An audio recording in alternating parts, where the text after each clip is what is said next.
Hey everyone, Roxbox90 here with some more M14 spoilers. So just quick update about two things. One, I apologize for not putting up as my regular videos for the last couple of days. I've been busy prepping for finals at the end of the semester, which is going to be this coming week.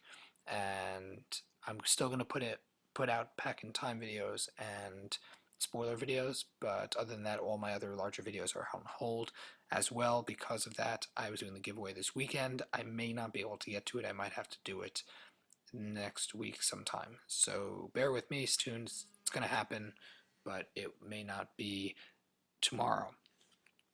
On to the spoilers. We have Megantic Sliver, 5 and a green for a 3/3. Sliver creatures you control, remember, himself included, get 3/3. So he's 6 for a 6/6. And he makes all the other slivers get 3/3. So he's collective blessing all your slivers.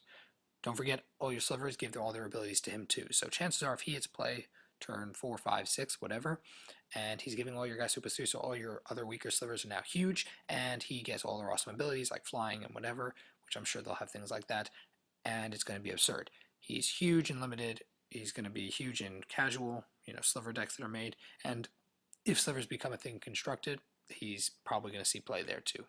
Very powerful card, very awesome rare.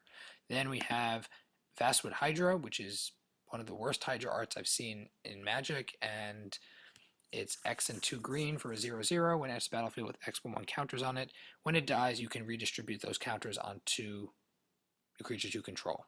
So whatever you invest in him can be put into other creatures. Again, this is only when it is killed on its own. So it's alright. I mean, I still think some of the other Hydras we've had recently are better, but it's an acceptable core set Hydra, the obligatory core set Hydra.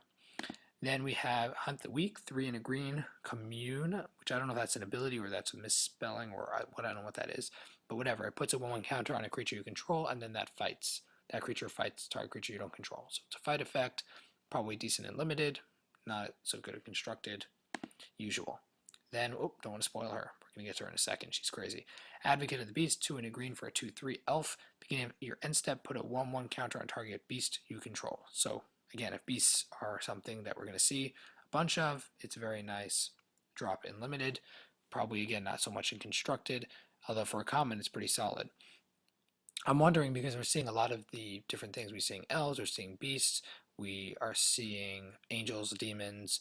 I'm wondering if there's going to be some tribal stuff going on. We have slivers, of course. They're huge tribal. So with the bringing back of slivers and all these things, there might be some tribal themes going on in M14, which would be kind of neat because we haven't had a heavy tribal set. I mean, we had Innistrad, but we haven't had a heavy tribal core set in a little while, and at least in terms of diversity of a wide variety of tribals. So that'd be kind of cool if we can get some of that back. Anyway, then we also have Enlarge, 3 and 2 green. Target creature gets 7/7 and gains trample. So that's a Might of Oak effects. Anyone who doesn't know, Might of Oaks was an older card that gives 7/7 and trample. And I think it might have been an instant for 4. I don't remember if it was an instant. If it was an instant, it's better than this card.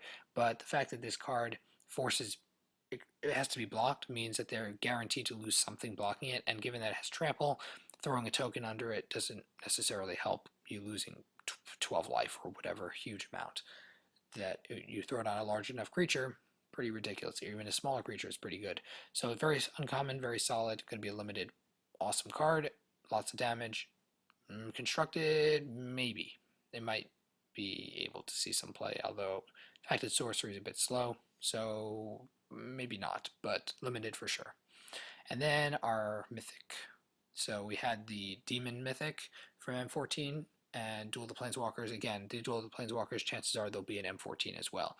Archangel of Thune, 3 and 2 white. So Baneslayer cost. Okay. Flying, lifelink. Alright, pretty solid. How much is power and toughness? 3, 4. Okay, so it's not Baneslayer, but whenever you gain life, put a 1/1 counter on each creature you control. What the my gosh. This card is absurd. It's absurd. It is. It's not Baneslayer, but my god, in our meta, it's so good. Whenever you gain life, put a 1/1 counter on each creature. So, tokens, tribal, crazy.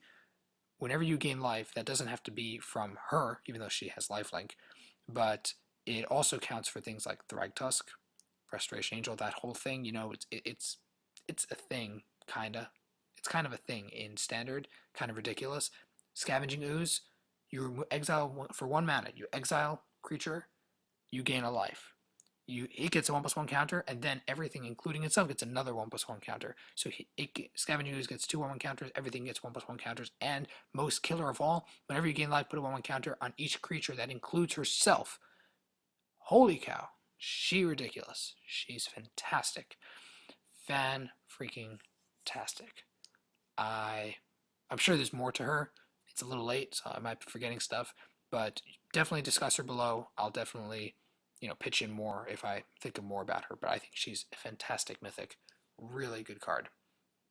So let me know your guys' thoughts below in the comments section. As always, check out my channel sponsors in the description, and stay tuned for more Magic the Gathering videos. Roxabox90 signing out. I'll see you guys next time.